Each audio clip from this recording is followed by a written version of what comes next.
My professional name as an author is Nikolai Tolstoy. Well, that's my name.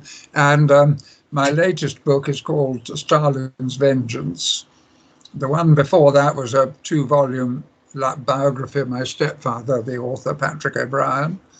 And my profession is, well, I say a historian, really. Can you tell us a bit about your education and your family background? Yes, my family is Russian, of course, and my father escaped from Russia during the Civil War in 1920, and he came to England where he had relatives, so he was better off than most immigrants. And then I was born 15 years later and went to school in England, and I went to boarding schools and Wellington College, where I finished.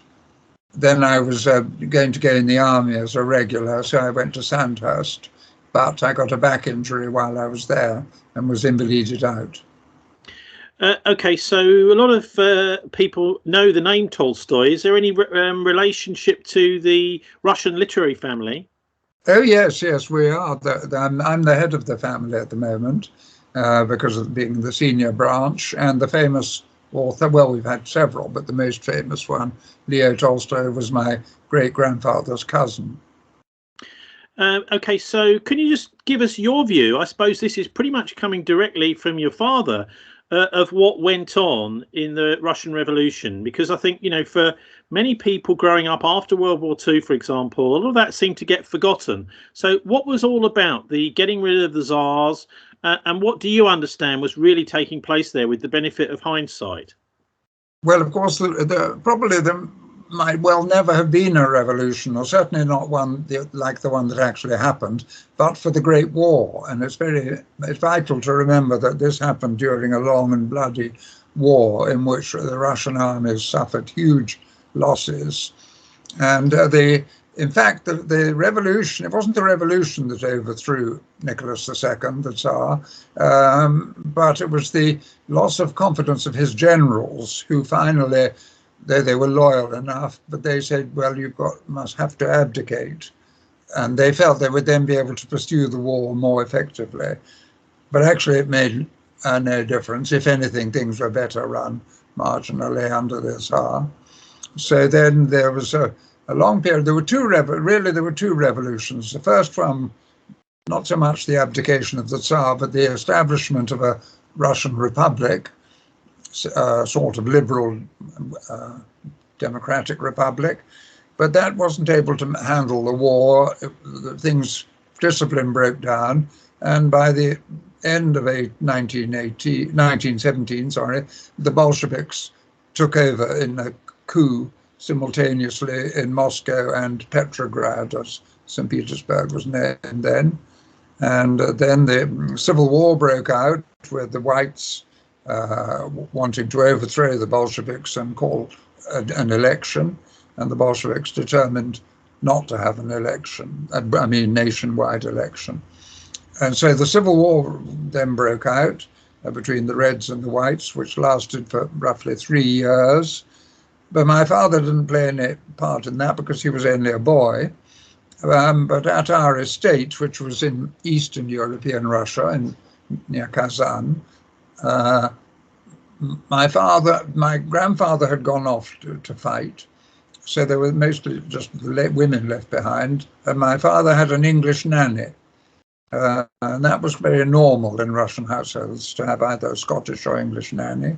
And she was a wonderful woman called Lucy Stark. And although I've written a book about my family, and in that I describe her adventures. And after hair-raising adventures, which... Well, can you just give us Sorry, Nikolai, can you just give us the title of the book?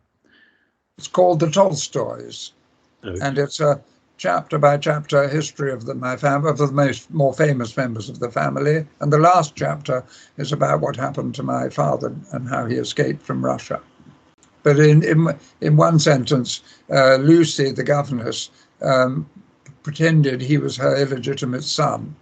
And when the British and the Soviets signed a treaty at Copenhagen, it included mutual repatriation. So she smuggled him out, and so she was British, of course, So she had a passport, and they came to Britain and had friends and relations here.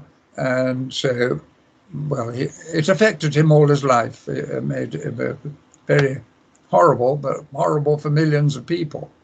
Yeah, one of the main problems for Russia was that the revolution seemed to be hatched in Switzerland. The people who were actually carrying out the revolution, I mean, many people now looking at this will think, well, these people, Lenin, etc., the Bolsheviks seem to have been trained for this job over in Switzerland. Is that true, do you think?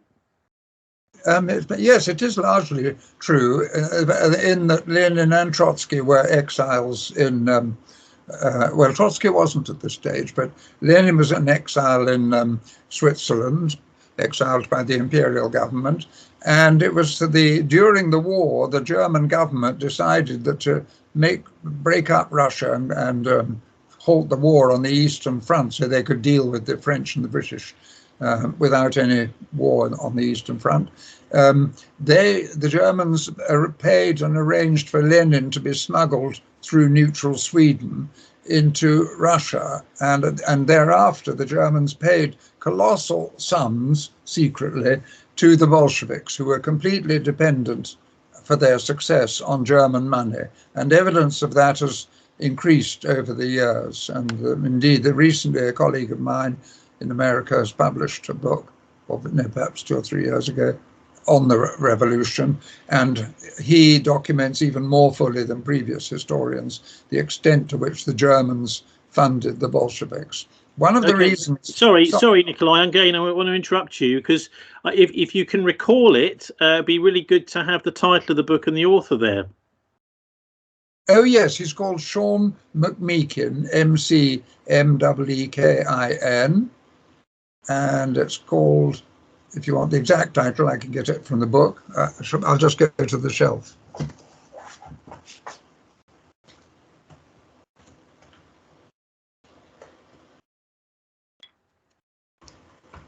Oh, yes, it's very simple. It's called The Russian Revolution. And I recommend it as the best book that I've read and I've read a lot on the revolution. Okay, so your own work recently has been looking at more at the Second World War and the aftermath of it. Is there anything you want to say about the role of the Russians in the Second World War, particularly the sort of shilly-shallying that went on beforehand with the Molotov-Ribbentrop Pact and then the invasion of Barbarossa? Because it seemed that there was this, and in fact, I think it's Alan Bullock that wrote this book, Hitler and Stalin, Parallel Lives, which did a lot to sort of compare Hitler and Stalin to each other, saying actually there was a lot of similarities between the two, certainly in the run-up to World War II. And it'd be interesting to see what you make of Alan Bullock's work and if you think it's fair to compare them. I think it's more than fair to compare them. I suppose the one difference is probably that Stalin killed far more people even than Hitler. But really, I would say they were equal in evil and in their evil deeds. And indeed, what is often forgotten is that for nearly the first 2 years of the last war, Hitler and Stalin were warm allies, divided up Eastern Europe between them. And Stalin was only too keen to... He didn't break down the alliance. It was Hitler, of course, who did with Operation Barbarossa in 1941. And he then turned on, foolishly as it turned out, turned on Stalin, who was absolutely petrified and dismissed people who reported that the German naval vessels were bombarding Odessa, that the Luftwaffe was knocked out virtually all warplanes on Stalin's east-western front. And Stalin just refused to, he couldn't believe it. He couldn't believe it because he just seems to have panicked utterly at the thought of being betrayed by his great ally. So he didn't go willingly to war against Hitler, and that's something which is completely misrepresented, partly because You're saying there that Stalin killed more people than Hitler, even within his own country. Look, for many young people today, they will be amazed to hear that, Nikolai. So could you just talk a little bit about Stalin and what was he doing? Why was he killing so many of his fellow countrymen? What was the motive? What was the result? Well, the Bolsheviks relied openly, or at least openly in their discussions amongst each other, on terror, as they proudly called it, from the very beginning. And Trotsky was just as appalling. That he fell out with Stalin, gave him some sort of cachet in the West. But there was no question he was just as cruel and brutal. So they relied on terror throughout. And then with Stalin, the terror was, of course, enormously increased.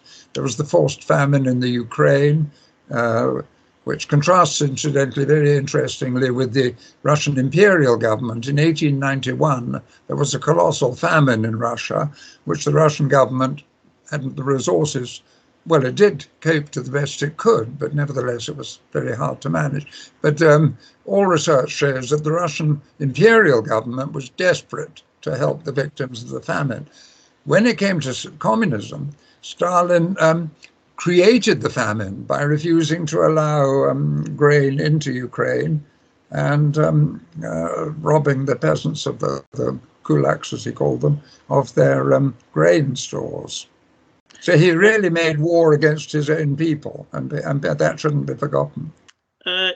Okay, so what about the why? What was Stalin up to? Where were these people dying? Who was dying? And what was the purpose of it all?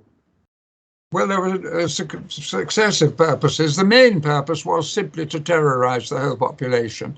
And of course, it was a system that sort of devoured itself, because for every person sent off to the colossal slave labor system of slave labor camps, it was partly because Russia was so huge, he could hide this to some extent from the West.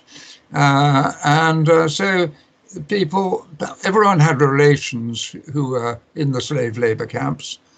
Also, slavery in Russia, in Soviet Russia, was distinct from the sort of slavery we hear a lot about nowadays in the West Indies and southern states of America, in that, cruel though they clearly were, the slave drivers of Negroes had an interest in keeping them alive and healthy. Doesn't mean to say they always followed that sensible rule. In Stalin, it was quite different. He actually wished to work them to death.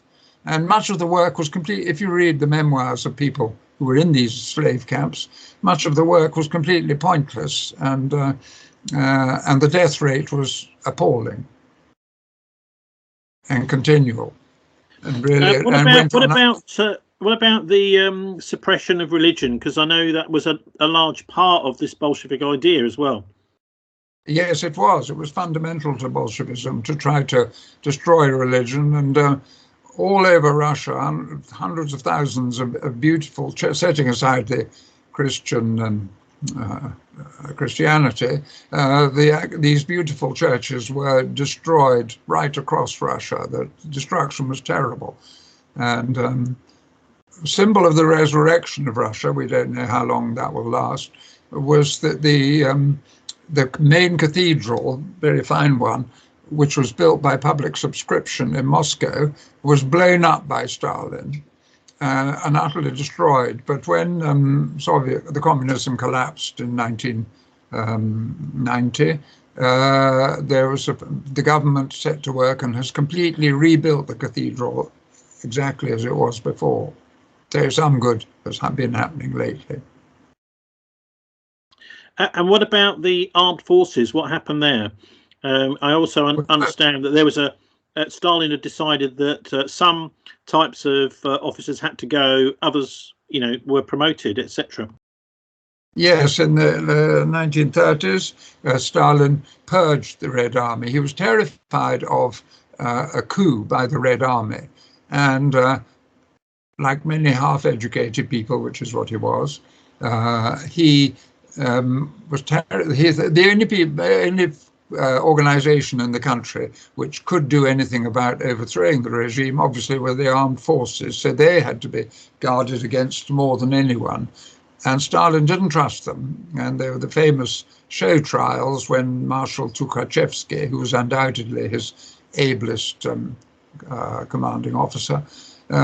They were taken and tortured until they confessed imaginary crimes and then secretly executed. Well, executed in prison where no one could see what was happening.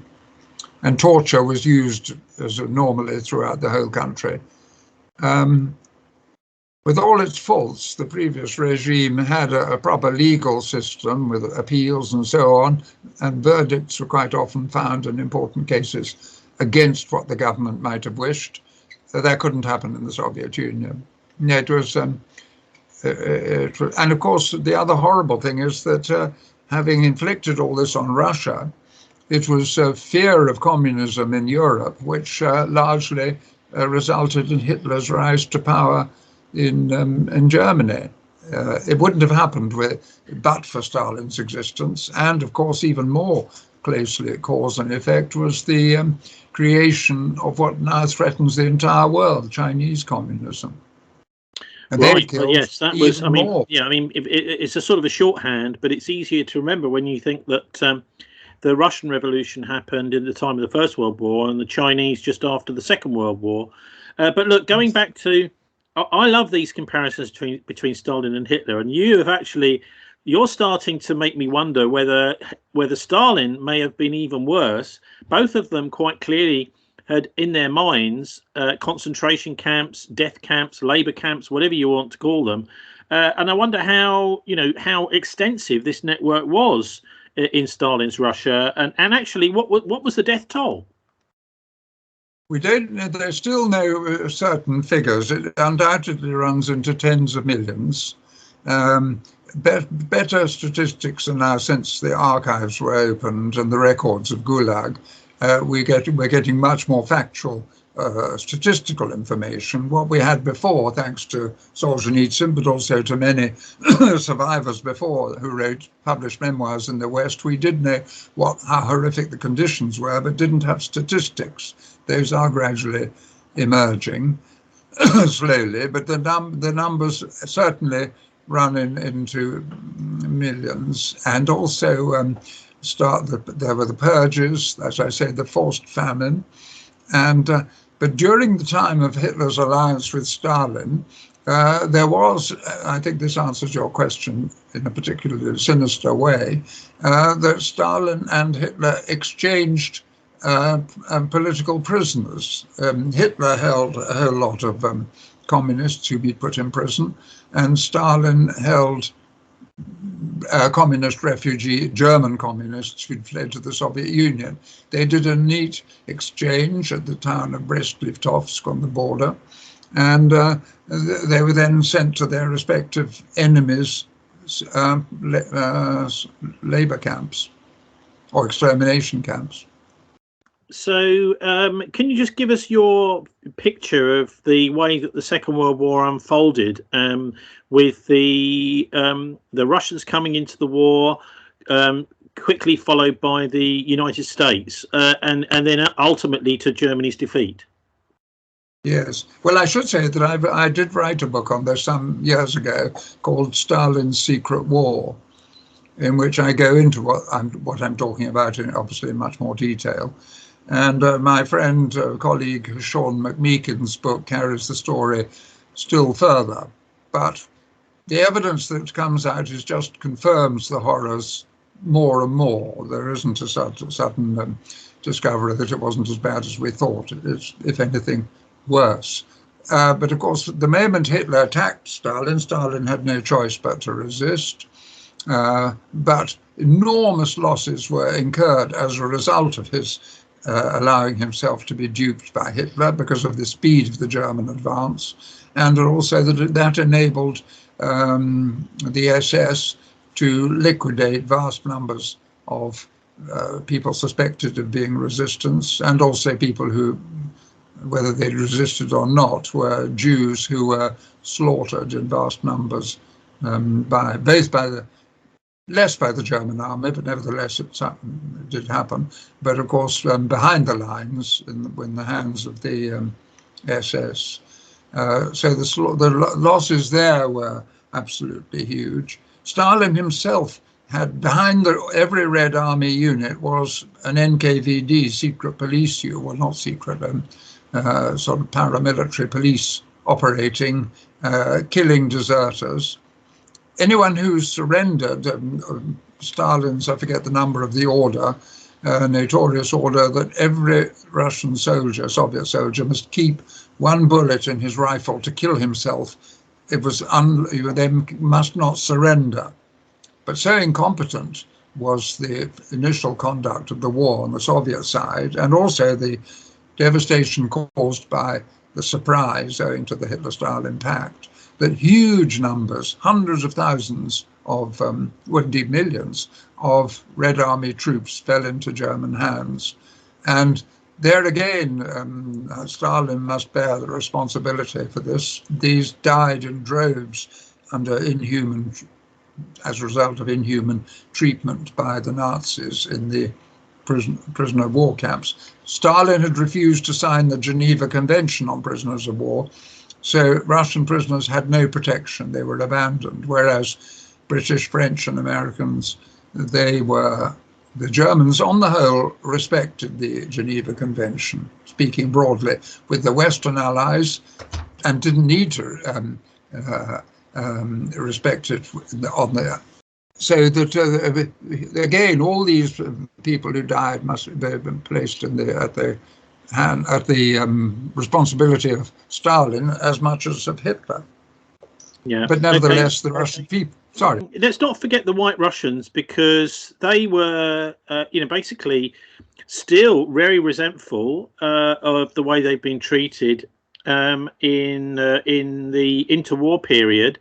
And as I understand it, I was chatting with a son of a Nazi scientist, Manfred Petrich, a few years ago, and he was telling me that actually they had even an armoured division which was fully made up of White Russians fighting on the Eastern Front for the Nazis.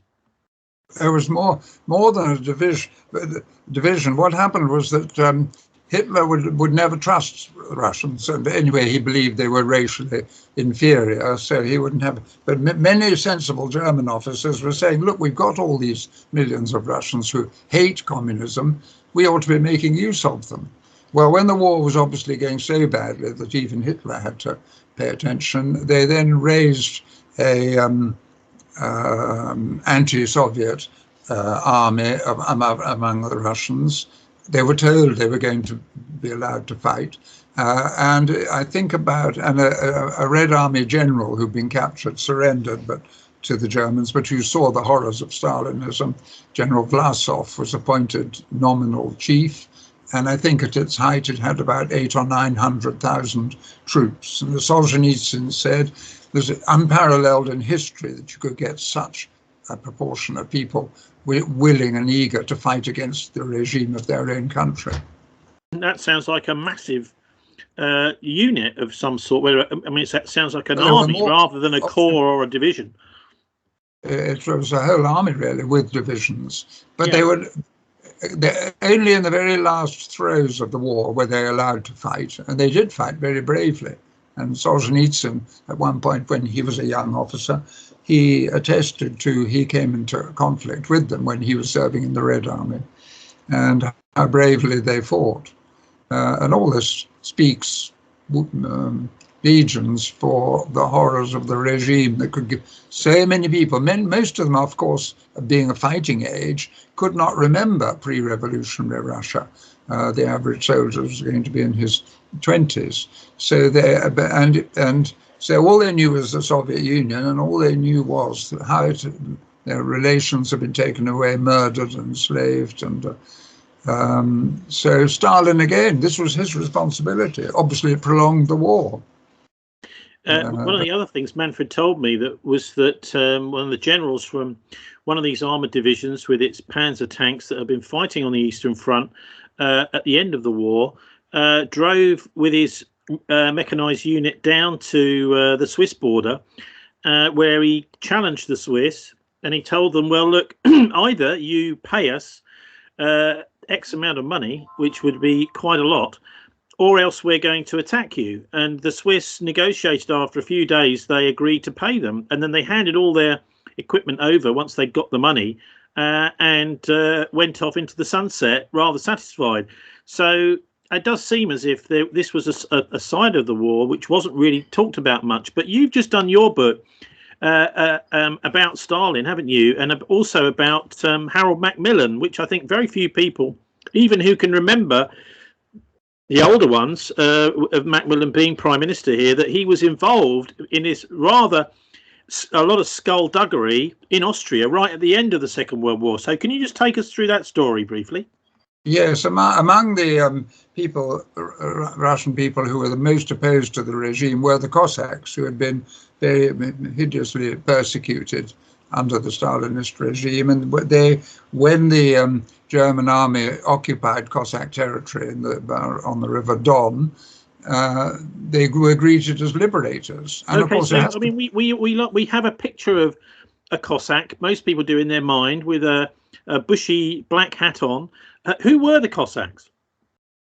Well, they weren't a particular race. They were people originally on the borderland between in what's now Ukraine and further east, who, when Russia and the Russian Empire and the Turkish Empire were opposed to each other, they were Christians, the Cossacks, so they were on the Russian side. They were mostly of Russian and Polish origin, but they built up their own traditions and were very independent-minded and valued their freedom, which had been denied them. So the Germans raised Cossack units, allowed them to wear their proper Cossack uniforms. They could use their own forms of command, and they were very brave. They did fight, but they weren't allowed to fight against the Red Army, because Stalin was frightened. He always said that a Russian will always back another Russian.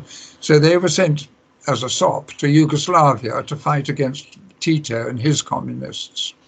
But that, and they fought there very toughly. I met many German officers who served with them. Then at the end of the war, they realized that they would obviously be killed by Tito or Stalin, whoever got hold of them. So they fought their way out into British-occupied Austria, the British having just arrived from North Italy. And there they were put into camps. They were very well treated. The British were sympathetic to them. I mean, they weren't interested in their military aspect, but they were, because they were also accompanied by about 11,000 old men, women, and children. They had their families with them. So they were put into evacuated German barracks where they were well treated, and it's very difficult in my book. I have to go into this in detail to show what happened, but in very brief summary, nobody on the Allied side, except Macmillan, considered handing these people over, betraying them, to hand them over to the Soviets. Field Marshal Alexander, the Allied commander in the Mediterranean, said famously, to do so would be fatal to their health. And what happened was, and which is very little known, but it is all set out in my new book, that Field Marshal Alexander, the moment he learned of the presence of these Cossacks, he immediately sent messages to Churchill in London and to Eisenhower, his counterpart commanding Allied troops in occupied Germany, surrendered Germany, and said, we must, please, can you help me? I can't look after all these people. There's too many. And would Eisenhower take them in the US zone? Eisenhower hesitated only because he said, I've got millions of German prisoners to look after. It's too much. But following a plea from Alexander and from Churchill, Eisenhower agreed. And it wasn't just an agreement on paper. Eisenhower immediately ordered General Patton, who sent 2 US cavalry divisions, or armored divisions, plus 800 trucks for the set purpose of removing all the Cossacks to safety in the American zone of Germany. And it was this that Macmillan intervened for motives which I don't know what the motive was. All I know is what happened, not why it happened. But Macmillan, who'd gone up to North Italy, got a message from the British commander in Austria telling him about the Cossacks, and also that they included an important number who were not Soviet citizens and so not liable to be handed over. They were people who'd lived abroad since the revolution. And so Macmillan somehow persuaded, well, he had power to do so. He was the minister, political advisor to Alexander, so the not very imaginative or humane British commander, General Keighley, secretly agreed. Every order which continued to come from Alexander saying these people are to be sent to the American zone, they're not to be handed over unless they wish to go, all these orders were disobeyed, and the Cossacks were secretly handed over to be either murdered at once or put into slave labor camps in Siberia, where most of them, including the women and children, died in horrible conditions. And Macmillan was undoubtedly responsible. I show exactly why in my book. New evidence has confirmed what I'd written in previous books. And I don't think in my book, there's never an end of writing about these things. New evidence always comes to light. But I would say that apart from Macmillan's motive, which perhaps will never be known, there are no gaps in the evidence anymore. The chief reason for that is because I was invited by President Yeltsin to go to Moscow and he opened up all the secret archives to me, even those of the SMERSH. And I was allowed to take away photocopies of everything I wanted. And that evidence for the first time is now in my new book and confirms everything that I'd previously speculated. And incidentally, it shows that my critics, there weren't so many of them, but they were influential, were wildly wrong. So it's not a disgrace. Of course, the British obedience to orders is, as we know, because of the Nuremberg war crimes trials. It's not a defence to act inhumanely to prisoners of war, which is what the Cossacks were, and their camp followers are also protected by the Geneva Convention. So it was a brutal violation of the laws of war. For which Germans at Nuremberg, of course, who committed similar crimes to that ordered by Macmillan, or the exact words he issued a verbal directive, same thing. And but Macmillan is still, especially in the Conservative Party, a sort of haloed saint, and the only villain in all this, in their eyes, is me for exposing it. Yeah, interesting, isn't it? He then went on to become Prime Minister. It almost seems like a reward for doing a little dirty deed, maybe. Well, I don't think, I wouldn't say that exactly, but it certainly didn't bar him. Well, of course, but what I would say is that nobody in this country, until my first book came out, Victims of Yalta, way back in the 70s, and there was a good book by Lord Bethell too, The Last Secret. Until then, nobody even knew it had happened. It was kept an extraordinary secret that all these, well, the British and the Americans handed over altogether, setting aside the Cossacks for a moment, 2.25 million people to be butchered by Stalin. It's a crime on a level with anything committed by the Nazis, yet it's a crime that is barely known, and you even, in my case, prohibited by law from even discussing. By really? Speaking to you, I can be sent to prison for saying what I've just said, because a court injunction says I'm not allowed to raise these issues. Okay, could you just tell us how that happened and when, briefly? Well, what happened was, very briefly, is that the Keighley's chief of staff, Brigadier Lowe, afterwards became Lord Aldington, he was the one who transmitted the orders, but he was a wartime soldier. But when he flew back to Britain, and he was really politically minded. He was a friend of, weirdly, of Anthony Eden. I say weirdly because they were completely different age, class, background, everything. And when Macmillan became Prime Minister, read this as you may, he made Aldington a lord. That's how he became Lord Aldington. And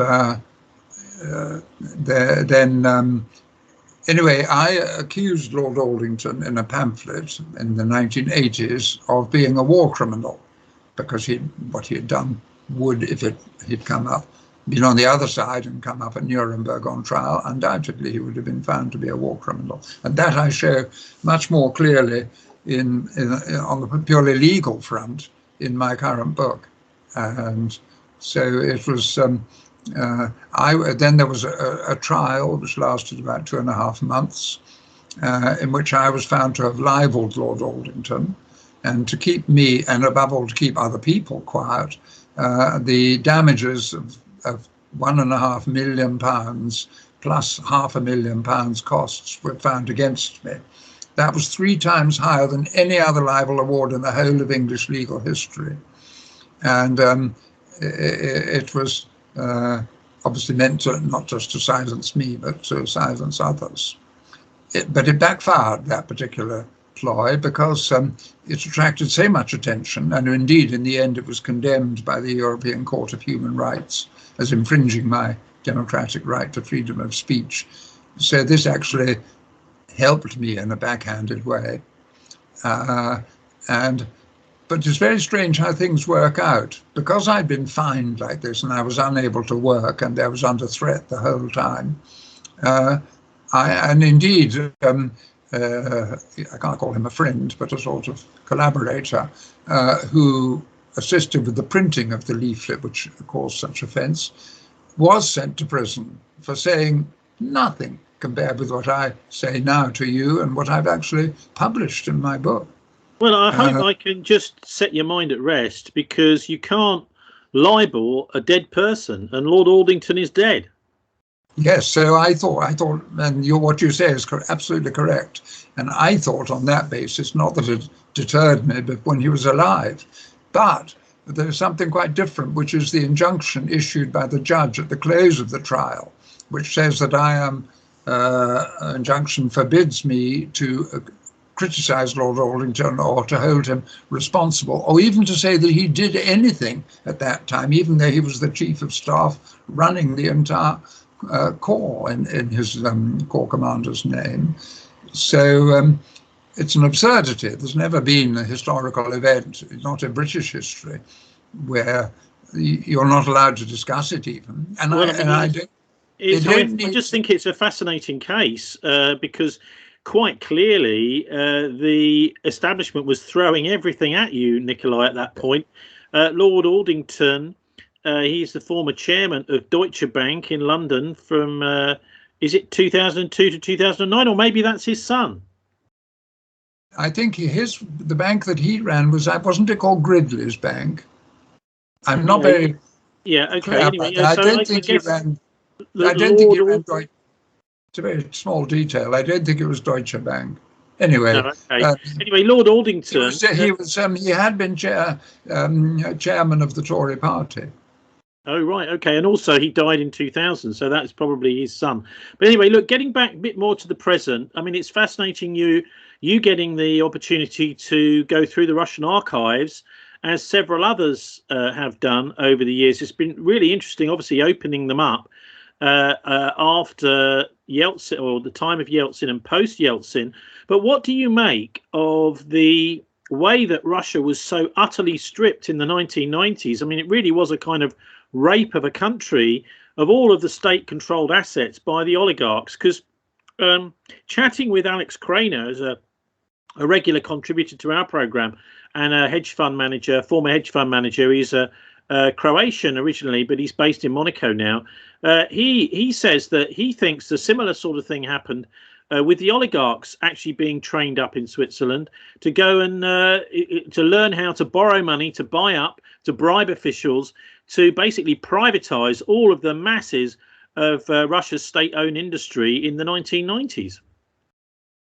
I don't know, to be honest, I don't know anything about that your last point.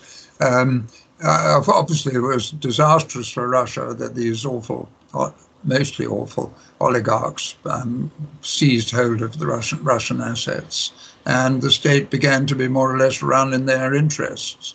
And that's very sadly what we still have with us. Yeah. So can you just tell us what you know about that era? Because it's a pretty horrific thing for a proud nation like Russia to be effectively asset stripped.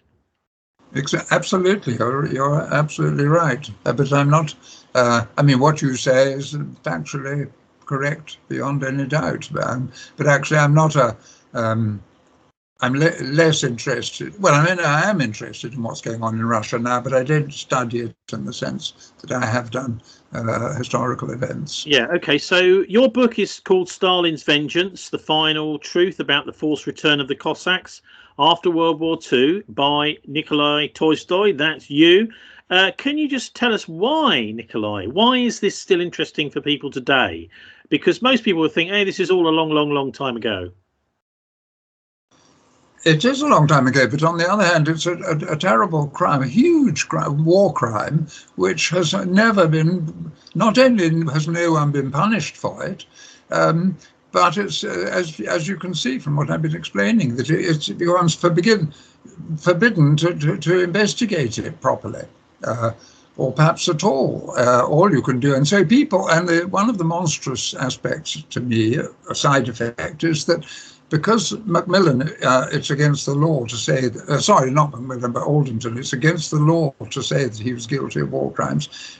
But still, the war crime took place. That isn't disputed. It wasn't even disputed. They didn't dare at my trial.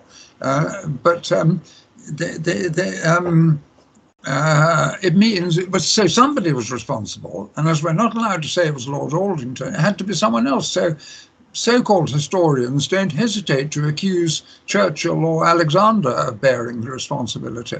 So they actually will blacken their own people rather than give the game away about what, or allow the game to be given away about what happened. Yeah, I mean, in a way, your story is very typical of much to do with the Second World War, because Lord Aldenton dying in 2000, suddenly, he cannot use the law anymore, being dead, in order to silence people like you. And the same is true of quite a lot, I think, of elderly people who knew secrets about the Second World War, who came out with their truth in a factual way. Of course, people like Fleming, etc., and Dennis Wheatley would write about this in fictional terms in the 1960s and 70s, and did quite well in that way. But one of my little discoveries is the British relationship with Hitler's deputy Martin Bormann at the end of the war. And I wonder, do you think that the relationship between the British runs a bit deeper than that with the Nazis? Because we quite clearly, with our King Edward VIII and with people like Montague Norman helping Hitler to basically scrape out the last remnants of any kind of independent armed forces and financial power in Czechoslovakia, there seemed to be actually quite a lot of links, both at the beginning of the war and before the war, and at the end of the war, between the Nazis and the British. Well, to take they're separate really issues, aren't they? The Duke of Windsor and other people a bit like him. To be honest, there's I don't hold any cards for them, but it was very peripheral and indeed rather pathetic, and they were eventually rounded up or discredited, and the Duke had to be bundled off to govern the Bahamas. But for what happened after the war, well, I don't like to make judgments about things that I haven't properly researched. So, to be honest, I don't think there was a huge collaboration. There was some, but I think my story, or the one I've written about, is quite clearly in a league of its own, and it involved hundreds of thousands of people.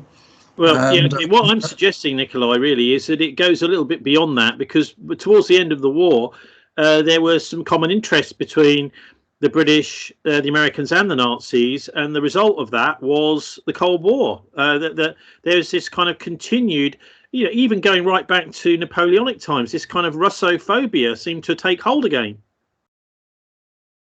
Well, I mean, it was justified. I don't justify Russophobia because I'm Russian, but the Soviets did represent a very potent threat. We had nothing we could do except. I mean, Stalin on 2 separate occasions summoned the leaders of the Warsaw Pact to Moscow and told them we're now going to go to war and overrun Western Europe, and he was only dissuaded by even the subservient puppet leaders that the West would unleash nuclear war and probably destroy the world and certainly destroy the Soviet Union. So that's the only reason he withheld from war. So people like who joined CND and so on were what Lenin famously called useful idiots. But I don't think there was massive collaboration at that time. But again, I wouldn't like to. Well, I don't think so, but I don't wish to pronounce on it because I only do so about things that I've studied properly. Okay, well, look, we've been talking about your book, Stalin's Vengeance, the final truth about the forced return of Cossacks after World War II. You've done lots of other stuff as well, Nikolai, including obviously Stalin's Secret War. You mentioned the Victims of Yalta. Some of your books have been translated into many different languages. I wonder if you could just finally just sum up by picking out one of those books that you think that people who are fairly new to this kind of real version of history, which has been emerging over the last 20 years or so, 30 years maybe, that one of those books that you can recommend and why? Well, I would recommend my current one, but authors always do that, of course. But nevertheless, because I've been able to get hold of evidence which was previously unavailable to me, not just the Russian evidence, which is crucial, but also in the American archives, which of course are much freer than British ones have been. I think they're a bit better now in Britain. And so I was able to discover and document everything. And there's nothing in my book which isn't documented from contemporary documents. And I was also in a position 50 or 30 years ago to interview a very large number of survivors of all nationalities who were involved. And so really what I would say about my book is that always research continues, and I'm the first to know that there will be new evidence. But yes, look, I'm sorry, but you haven't quite answered my question there, because we're definitely talking about your Stalin's Vengeance book, your most recent one. But I want you to recommend one of your bigger picture books, Stalin's Secret War, Victims of Yalta, or one of the other books, and explain why you think that would be a good place to start in your back catalogue. Well, yes, I'm sorry, but I see what you mean. Without doubt, it would be Victims of Yalta, because that isn't dated. I mean, I would have to add or correct a little, but not much. And that gives the broad picture of the Russians handed over from Norway right down to North Africa, who were handed over, as I say, we handed over about 2.25 million of them to a certain death. As Macmillan himself said, and didn't seem to be worried about it, to send them back to Stalin was condemning them to slavery, torture, and probably death. He was open about it, unlike some people, and I think he thought it quite clever. He was one of those people who, a bit like Boris Johnson, who think they're clever when they're outwitting other people. But as most of us don't tell lies, we're not actually very impressed. Okay, so that's The Victims of Yalta by Nikolai Tolstoy. Also, when you talk about Yalta, I cannot help but think about the death of General Shikorsky, which, I mean, he was the Polish leader in exile in Britain. He was very much loved by the Polish people. And there have been all sorts of theories about why he died. I know his MI6 aide, it was one of the first times he'd ever not travelled on the same aircraft when Shikorsky died in Gibraltar. So have you any insights into what really happened there? No, to be honest, I haven't. I know about it, of course, but I don't have any insights. And I think the trouble is all these things are well worth investigating, but some of them really one has to resort to conjecture. And if I can, as an historian, if I can avoid pure conjecture, I do, because finding evidence. Evidence is everything, as far as I'm concerned. It was just incredible that Shikorsky, who was basically sold out at Yalta. The whole reason for Britain joining the Second World War, starting the Second World War, was supposed to be over Poland, and yet at Yalta, Poland was sold off effectively to the Soviet Union. You're absolutely right. And they even went, such a mean-minded gesture as not allowing brave Poles who'd fought all the way through the war on our side. They were not allowed to take part in the victory parade in London. It's an absolute disgrace. And many British soldiers of all ranks were utterly horrified by that. Yeah, and I remember chatting with Major Tony Hibbert, retired, a few years ago. He's died now from the Battle of Arnhem. He was brigade major on the bridge at Arnhem, and in the 1st Airborne Division. And he told me that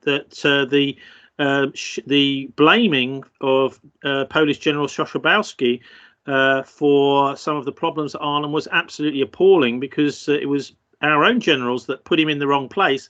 And that this was really one of the most disgraceful episodes ever in the British Army's history, trying to blame the Poles. And there seemed to be a kind of almost a hate campaign. But anyway, look, that's a whole nother story. Maybe we can go there another time. But anyway, Nikolai Tolstoy, author of Stalin's Vengeance, The Final Truth About the Forced Return of Cossacks After World War II, just out in 2022. Thanks very much for joining us. Thank you very much, Ted.